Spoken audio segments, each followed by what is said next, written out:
matrimonio que ya tenía hijos y no quería adoptar, con la conformidad de la madre, que tenía 6 hijos más y que no los podía sostener económicamente.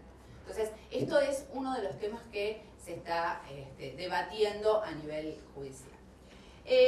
Volviendo, digamos, estrictamente a la cuestión procesal, el artículo 608 habla de los sujetos del procedimiento y me quiero detener brevemente sobre algunas de estas cuestiones. Primero, y también vinculado con lo que decían recién, una de las, me parece, las reformas más trascendentes es que al receptar el principio de capacidad progresiva, el artículo 608 claramente establece que el niño puede ser parte del proceso de adopción.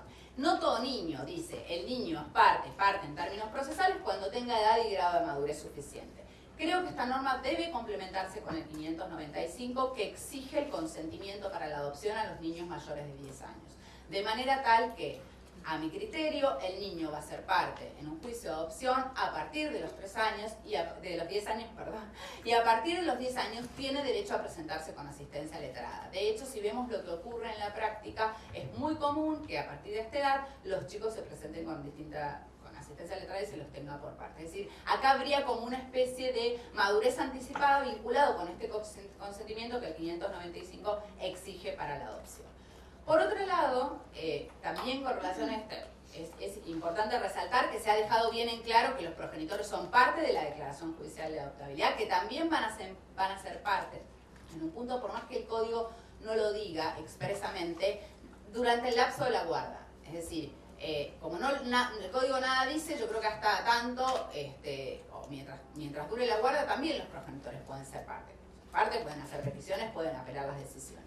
No así en el juicio de adopción, porque esto ya es claro en el 617 que los progenitores biológicos no son parte en el juicio de adopción. Pero sí se menciona también a otras figuras, como el organismo administrativo, el Ministerio Público, y esto que el juez puede escuchar a parientes y otros referentes afectivos. Y acá no se habla de parte, y esto también es un tema quizás a reflexionar. En el proyecto original se decía que el Ministerio Público era parte.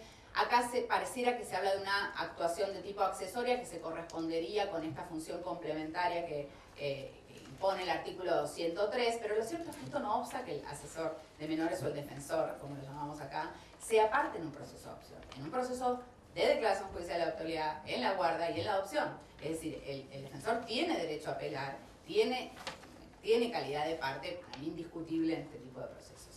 Y otra cuestión que me parece también interesante reflexionar es el tema de qué pasa con esto de poder escuchar a referentes y a parientes sin tenerlos por parte. Porque acá también deberíamos considerar que los parientes o los referentes deben ser tenidos por parte en el proceso si se presentan, pretenden ofrecer prueba y pretenden, por ejemplo, apelar una situación de adoptabilidad. Imagínense un abuelo que se toma una medida donde se declara la adoptabilidad de su nieto y en contra del principio de preservación de los vínculos con la familia de origen, no puede apelar esa resolución porque no considera parte.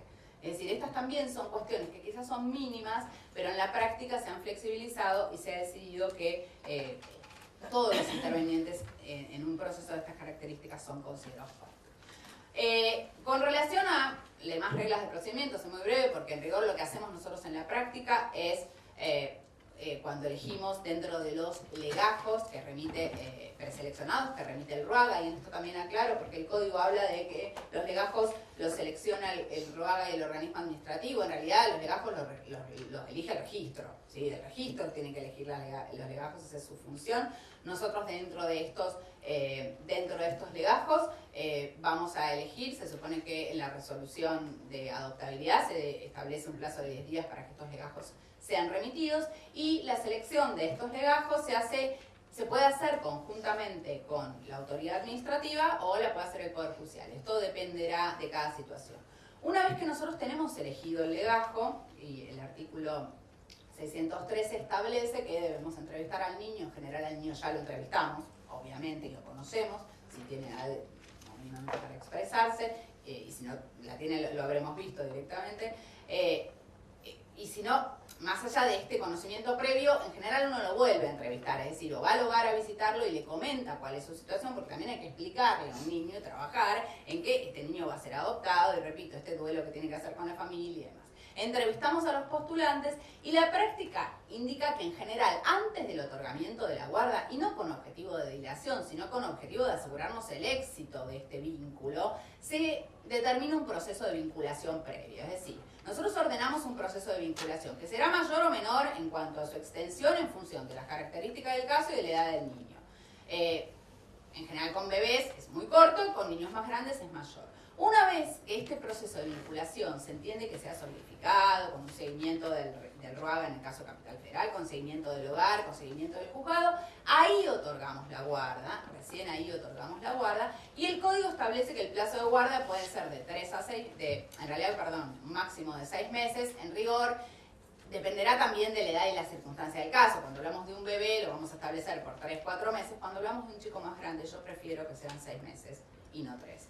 Porque, a ver, repito, yo entiendo la importancia de no dilatar los juicios, pero también es importante asegurarnos que evitar arrepentimientos, situaciones que pueden ser más dañinas para un niño.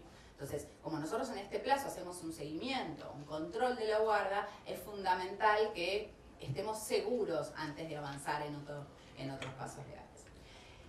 Como última cuestión vinculada con el tema específico de la guarda, quiero mencionar el famoso artículo 611, sobre el cual sé que hay un intenso debate jurisprudencial, doctrinario, en torno a su constitucionalidad. Ustedes saben que el artículo 611 es el que prohíbe la entrega directa y la guarda de hecho, y habilita al juez a separar de manera transitoria o permanente al niño de su familia en caso de haberse dado estas circunstancias, de los guardadores, pero en caso de haberse dado estas circunstancias, a menos que se compruebe que el niño tiene una relación de parentesco con el guardador. ¿Qué pasa con esta norma? Esta norma, en realidad, vamos a ver que tiene alguna permeabilidad y vamos a ver que así se ha resuelto en función de la permeabilidad que la misma norma permite, pero digamos, pone de nuevo en juego dos interrogantes que son históricos en materia de adopción. Primero, cuánta autonomía de la voluntad soporta la adopción. Y segundo, cómo se construyen los vínculos a partir de la ilegitimidad.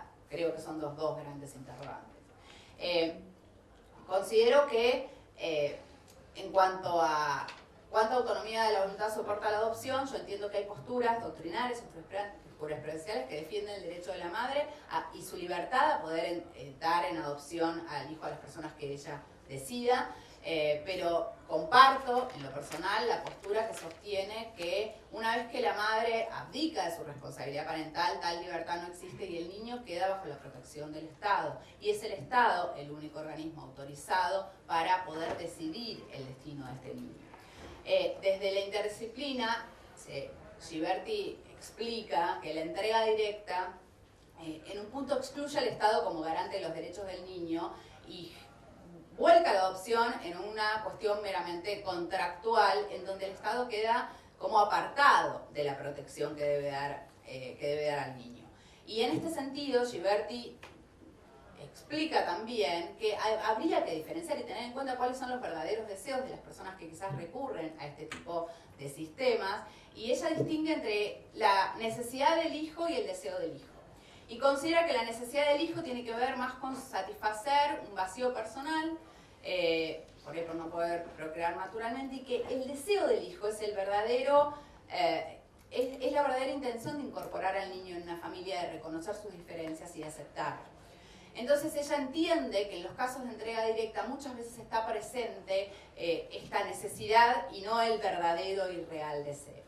Desde esta perspectiva yo entiendo que el artículo 611, y para mí creo que es una norma que hay que mantener, creo que garantiza la transparencia, la legalidad en el sistema de adopción, consolida al organismo judicial como el único organismo competente a los fines de otorgar la guarda, y creo, y bueno, viendo esta mirada interdisciplinaria, que evita situaciones irregulares o ilícitas que terminen por afectar los vínculos familiares y sobre todo el interés superior del niño. Además me parece que tiene un valor de orientación de conductas, un valor performativo, y por eso comparto su subsistencia en el sistema, así como también la exigencia de que si no están inscritos en el registro, esta adopción no pueden adoptar quienes no están inscritos en el registro, y además la sanción es la nulidad absoluta que establece el 634.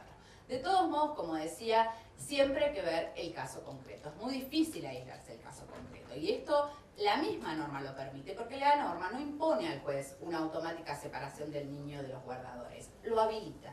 Y esto, habilitarle, implica que el juez debe evaluar el origen de la guarda, es decir, cómo llegó este chico a esta familia, si hubo o no algún tipo de contraprestación, si existió o no un vínculo biográfico o afectivo previo de la madre con esta familia o del niño con esta familia, si se ha consolidado en el tiempo un lazo afectivo, esto también hay que tenerlo en cuenta.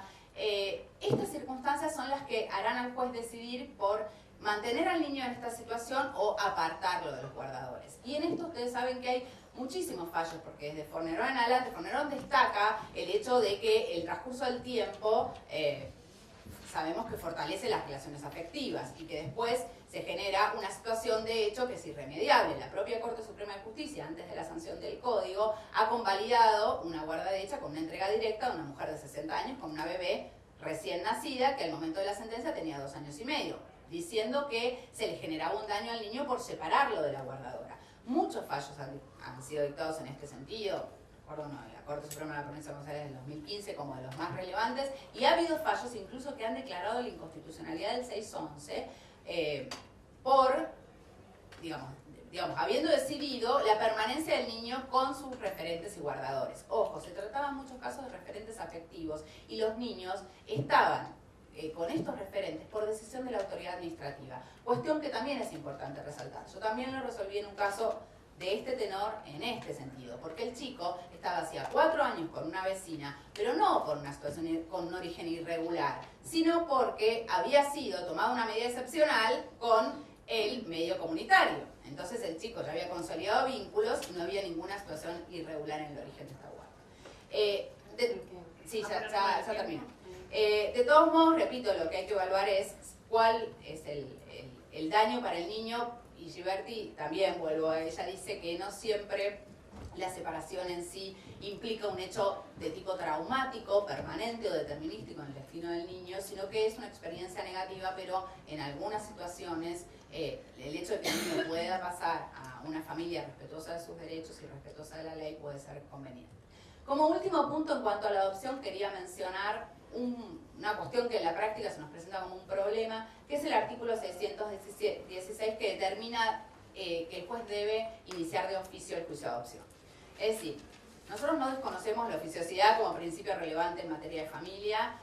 Me parece una contradicción imponer de oficio al juez iniciar una adopción cuando está ausente el deseo de los propios guardadores de iniciar un proceso. Es decir, ¿qué adopción puede tener éxito si es impuesta por el juez y no hay un deseo de los guardadores en efectivizar esta adopción? Es decir, esta norma también, a mí me parece que debería quizás ser reformulada. No es que nosotros no trabajemos en este deseo, nosotros citamos previamente cuando advertimos que no se ha iniciado el juicio en los plazos legales, tratamos de trabajar interdisciplinariamente con los guardadores, pero lo que no podemos es imponer un deseo que no existe. Entonces, en este sentido, me parece que la oficiosidad es contradictoria. Y por último, para terminar, quería compartir una reflexión, y más allá de todas las reformas legales que entiendo que son más que pertinentes y que son necesarias en este tipo de situaciones, nosotros lo que tenemos que también es trabajar con modificar los cambios en las creencias sociales. Esto que hablaba recién la compañera, sí. Yo tengo acá estadísticas del DNRUA del año 2005, pero si uno observa la disponibilidad adoptiva de quienes quieren adoptar, en el 91% es para los niños de 1 año. A los 6 años ya tenemos un 29%, y para chicos de más de 12 años tenemos un 0,71%. Y dentro de estas mismas estadísticas, el 75% de los postulantes no aceptan niños con discapacidad o enfermedades. Y nosotros en los juzgados lo que mayormente tenemos son situaciones de grupos de hermanos numerosos, niños grandes y con enfermedades o discapacidad. En este sentido, creo que todos debemos aspirar a generar políticas para que esto se modifique y podamos también garantizarles a estos niños el derecho a crecer y cuidarse de una familia. Bueno, nada más. Muchas gracias.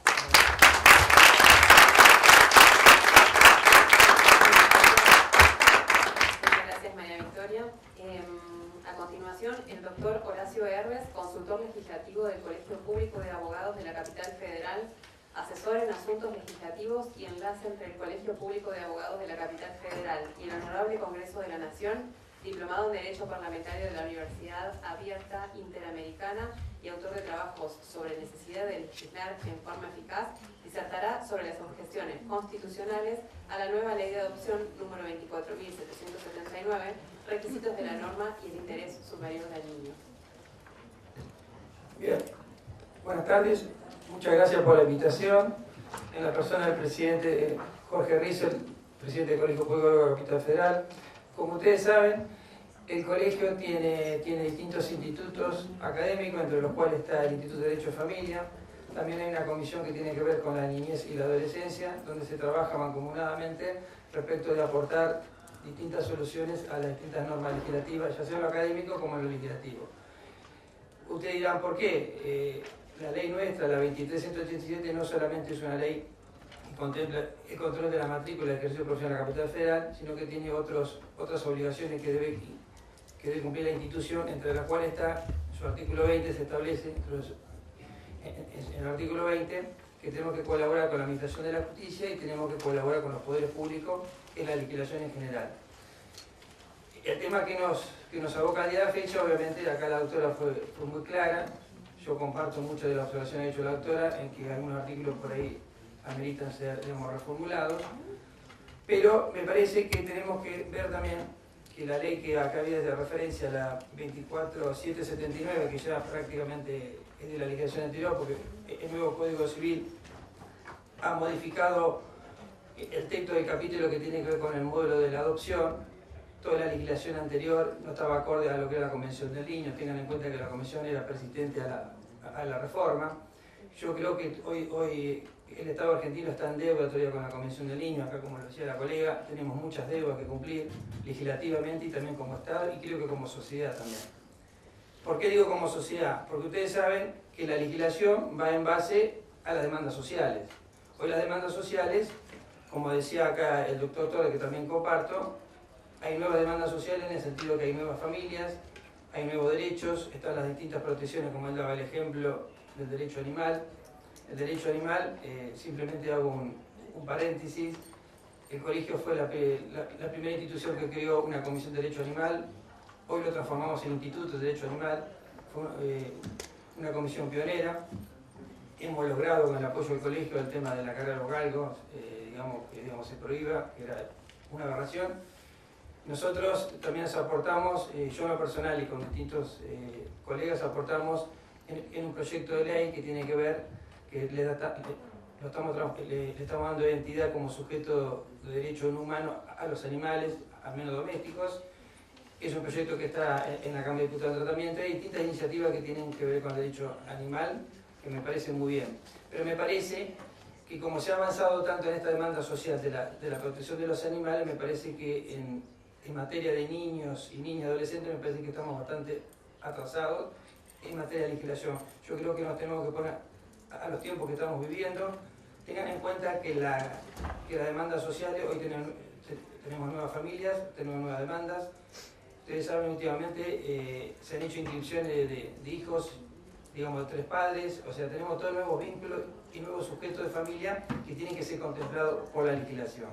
En cuanto estrictamente a lo que es el tema de la adopción, yo creo que el Código Civil, cuando se estuvo debatiendo, nosotros como institución trabajamos en la comisión redactadora, mandamos mucho material, presentamos distintas ponencias en distintas materias del derecho, pero bueno, los momentos políticos, el anteproyecto no fue, digamos, aprobado en todos sus temas por distintos sectores sociales, entre la iglesia, distintas instituciones que por ahí hicieron alguna resistencia como para avanzar, como por ejemplo la sustitución de vientre, o sea, la observación de vientre, que es un tema que se está discutiendo ahora en la Cámara de Diputados, que eso tiene que ver también con la adopción, porque ¿qué pasa? Como no hay chicos, como decía la doctora acá, los chicos que tienen gran demanda para adoptar siempre son, digamos, los recién nacidos o hasta los primeros años. Después los chicos crecen, terminan el instituto y ya no hay posibilidad de que los chicos sean, digamos, adoptados. Entonces, en ese punto, me parece que el Instituto de la Adopción, el Código Nuevo, ha avanzado mucho, pero, como dijo la doctora, hay algunos artículos que los tenemos que reformular. En cuanto al proceso, sí, yo en este punto voy a hablar como abogado. Acá tuvimos, digamos, la versión del Poder Judicial, que la comparto en su mayoría, pero me parece que desde la abogacía el problema que tenemos es que